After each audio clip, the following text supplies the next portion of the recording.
Yo, what is going on, guys? I got a Ragnaloardmon black deck profile for you guys. I am really loving this deck. It is one of my favorites for the 1.5 format, and I think it is.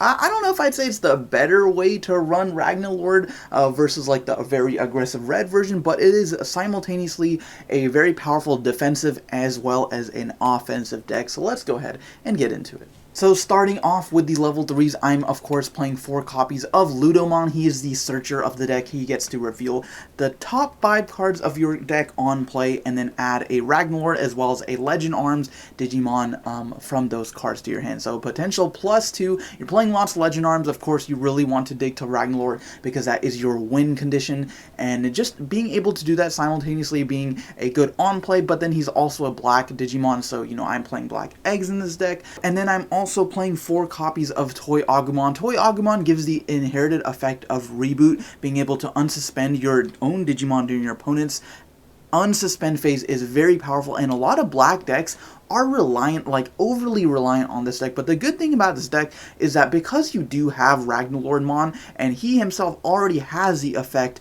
of Reboot, you don't need to overly rely on the Toy Agumon being able to, pair that with things like Greymon as well as Metal Greymon. It's not overly reliant on the Toy Agumon. Being able to have another Digimon that just inherently has Reboot is nice, but then of course this is probably like the best inherited effect for a black Digimon. So definitely going to play for that. And then playing 4 copies of Chumon. Chumon is a little bit underrated. I think the Memory Choker rookies are a little bit underrated in this format, especially with Hammer Sparks running around and Green Ceresmon running around and just lots of memory gaining effects that, Lilithmon too, that don't necessarily involve Tamers.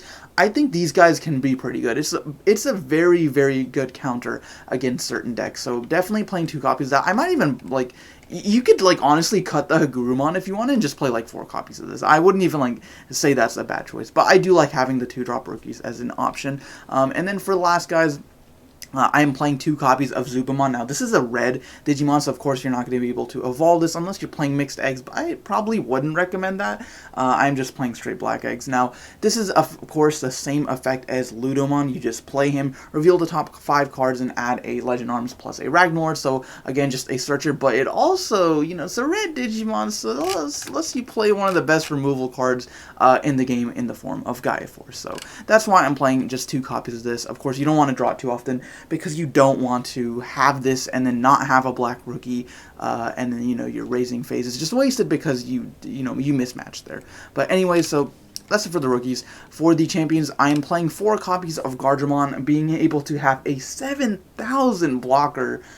7,000 level 4 blocker is pretty crazy. So I think Gardramon's good, especially pair that with something like Toy Agumon, and you get to restand him during your opponent's active phase, and then just go from there. So I think Gardramon is definitely a solid option. There are different, black has a lot of blockers. There's Chrysalimon, who I think is maybe a promo, so I don't know how easy that is to get, but there's a lot of other, there's Gotsumon, who's a rookie blocker, there's Andromon, who's an ultimate blocker. I'm not playing any of those, I'm just playing strictly Gardramon, but, that could definitely change, because I did have to make room for the Legend Arms Digimon. So I'm playing 4 copies of Teo Ludomon. When this card is level 7, this is an inherited effect, right? He's vanilla, but he has the inherited effect of when this card is level 7, you get to trigger de-Digivolve one of your opponent's Digimon whenever he's attacking. So it's also not once per turn. I don't know if you're attacking multiple times with Ragnalord, but anyways, that's just a fun fact. It's not once per turn. But anyways, being able to de-Digivolve something and then pair that with something like Raiji Ludomon, who does the same thing. So having 2 of these, and then basically getting that Blitz Greymon effect every single time you attack is pretty crazy. So I think these cards are definitely worth playing, especially because they are searchable off of the rookies. And then for the other level 4s, I'm just playing 3 copies of Tankmon because he is a cheap 1 cost evolution, and then I prefer him over Numamon because he does get around Ultra S, and that's a pretty scary card. So that's the champions.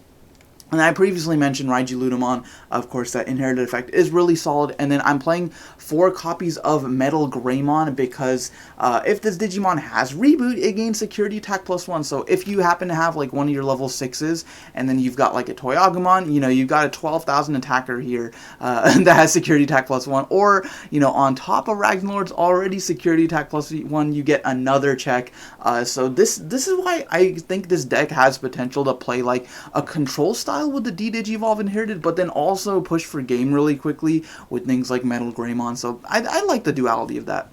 And then for the level 6s, I am playing 4 copies of Durandamon and 4 copies of Ragnaloardmon. I'm not playing any of the other, like, you could definitely maybe throw in, like, a Blitz Greymon, or, I mean, maybe Cranymon if you wanted. Cranymon might be a pretty cool option, actually, because if you got this plus Ragnalord, you know, it protects him by card effects. That's kind of a cool interaction, but I'm just going strictly for the simple lineup in 4 and 4, because I really want to resolve Ragnalord's when Digivolving effect as much as possible, where you can place one of these guys from your hand under his Digivolution cards to gain 3 memory, effectively making him a 0-cost level 7. I think that's very, very powerful effect.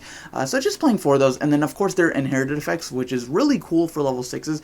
Piercing and Blocker, this basically makes it so your opponent can't block him, and then this makes it so that you can block your opponent with a 14,000 blocker who has Reboot, which is pretty crazy. So Ragnalord is just an insane card that can be simultaneously a very offensive and defensive option. So I really like it for that.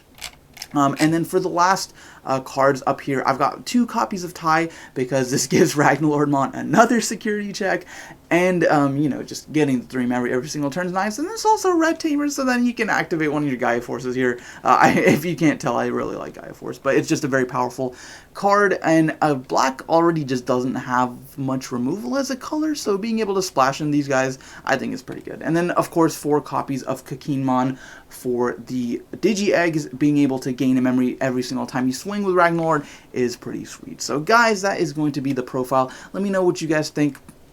Thank you so much for watching, and I will see you guys next time.